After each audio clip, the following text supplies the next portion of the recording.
The first LEGO League Robotics competition evaluates teams in 4 areas, including the highest score, a robot receives and various missions on the board, teamwork, technical interview, and a 5-minute project presentation.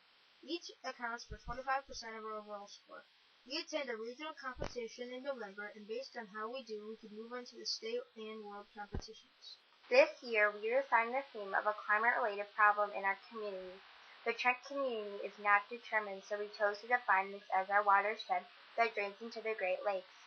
We will be judged on conducting research, identifying a problem, analyzing data, discovering how the problem is currently being solved, finding another community with the same problem, identifying how they are solving the problem, interviewing experts such as farmers, climatologists, and community leaders. Then we have to create an innovative solution or improve an existing solution based on information gathered that could be used locally or globally to solve this climate-related problem. Lastly, we have to share our research and solutions to build awareness, which is why we have put together this video. We are keeping our innovative solution a secret until after our first competition. Also, LEGO inspires innovation and creativity. The foundation of great thinking is so cost and practicality cannot be limiting factors of the evaluation. First, we organized how we would communicate our research findings as a team and decided to use our SharePoint website where we could post questions, links, ideas, photos, and have discussions. We became familiar with how climate problems connect our world, so we watched a climate-related film, either An Inconvenient Truth or The 11th Hour. Next, we researched current climate changes in Michigan. According to the EPA, the average temperature has increased by 1 degree Fahrenheit, and precipitation has increased by up to 20% over the last century. We created a PowerPoint summarizing our research. We looked around our community to become familiar with how weather and climate impact us locally. We took a field trip to the National Weather Service station and met Matt Malsica, who gave us a tour of the facility, explained how they collect weather data to make climate reports and predictions. He informed us that southeast Michigan receives about 32 inches of precipitation each year. Precipitation became our climate problem. We wanted to find a way to get excess rainwater off crop fields and reuse the water for irrigation. This was our first problem and solution. Second, Courtney interviewed a farmer, Charles Zadorek, who stated that drain tiles are currently being used to remove excess rainwater from crop fields, which helps prevent soil erosion and crop destruction. Next, Second Courtney interviewed an owner of a drain tiling company, Eugene Isidore, who confirmed that drain tiles deposit excess rainwater in a retention pond, ditch, or stream. He suggested that we consider irrigating crops by reversing the flow of water back through the tile. Our innovation couldn't be tiling or irrigation, but could be an underground water storage tank that connects to 2 systems, so we revised our first problem and solution. Sean and Libby interviewed an agricultural specialist, Larry Pistachowicz, and shared our idea. He informed them that our idea was so great that people are already using it. We were too late. Our agricultural specialist shared that fertilizer from crop fields was being washed into the water. Sean and Livy interviewed a chemistry professor, Dr. Champagne. He suggested burying the fertilizer with a seed to prevent it from running off. We researched exactly what fertilizer does and how it works. So our second problem and solution became how to better fertilize crops so that the fertilizer doesn't run off into the waterways. We came up with a time-released, fertilized, encapsulated seed coating. We checked to see if this idea already existed. We were too late. We researched lawn fertilizer and learned that it runs off into waterways as well, according to the EPA. We noticed that lawn aerators had spokes that put holes in lawns. So we thought about putting fertilizer injection needles next to the spokes of an aerator. This should put the fertilizer deeper in the soil to prevent it from running off lawns and crop fields. This became our third problem and solution. We checked to see if this idea existed first. We were too late again. Next, we decided to learn more about fertilizer in the waterways.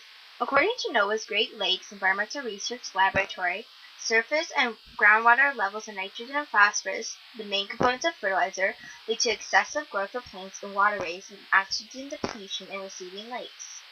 According to Scientific American, this can create dead zones where plants and animals cannot live. We asked local lakefront homeowners, Bob and Sue James, if they noticed excessive weed growth in their lake. Their association uses a machine to cut the excess weeds down, and recently they chemically treated the water. We researched nitrogen and phosphorus to see if it was a problem in our local watershed, the Clinton River watershed. We discovered that about 300,000 pounds of phosphorus and 1 million pounds of nitrates are getting into the Clinton River watershed annually, according to the Michigan Department of Environmental Quality. Courtney attended a lawn fertilizer workshop and emailed Michelle Arquette Palermo, the director of the Watershed Education for the Clinton River Watershed Council. She said that they are currently trying to solve the problem by educating the public on how their actions affect the waterways and encourage homeowners and farmers to use low or no phosphorus or slow-release nitrogen products. Southeast Michigan Partners for Clean Water are trying to educate homeowners to use fertilizers sparingly and caringly.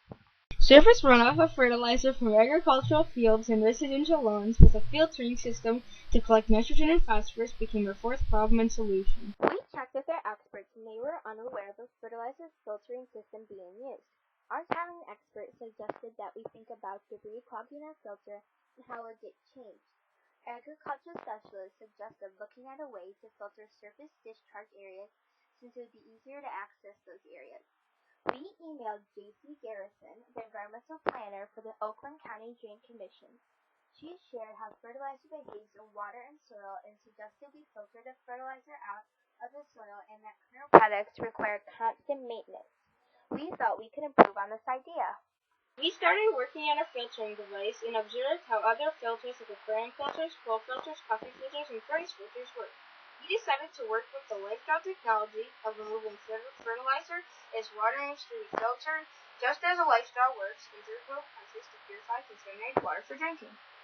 Our chemistry professor, Dr. Champagne, suggested using a 3-tiered filter that can remove different sized debris as it captures the nitrogen and phosphorus. We decided to design them like a furnace filter cartridge that could be removed, replaced, and reused in the drainage systems. We looked for our idea on the internet and we were unable to find anything like it. We did find similar products like nitrate filters for well water and storm drains. Foreign Industry News reported wood chips from plants are being used to remove excess nitrates from field drain tile before reaching streams. We didn't find anything like their innovation on the market today. Finally, no patent exists. Next, Sean and Libby started researching a community with a similar climate-related problem of surface runoff. They contacted a family in South Korea.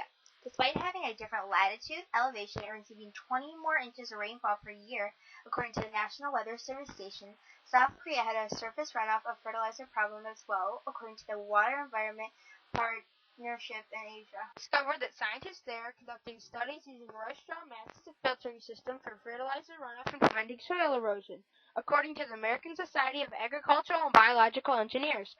They are currently trying to solve the problem using a 3-tiered approach of conserving soil, reducing the amount of fertilizer, and using more natural fertilizers such as human urine.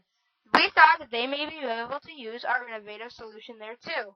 Next, we ordered publications from the EPA on stormwater runoff, agricultural runoff, and water pollution. We created display boards summarizing and illustrating our research. We wrote and revised the skit many times for our presentation. We created a timeline scroll to go with our skit that shows our journey through this project. We made a model of our innovative solution. We created a video of our presentation and put it on YouTube to show all of our experts, our community, family, friends, South Korean family, and their community, our research findings and solutions. Thank you to all of our experts in South Korean family. We appreciate your time and expertise that you shared with us. Our project has had many twists and turns, but we've learned that our hard work can actually lead to a patent someday.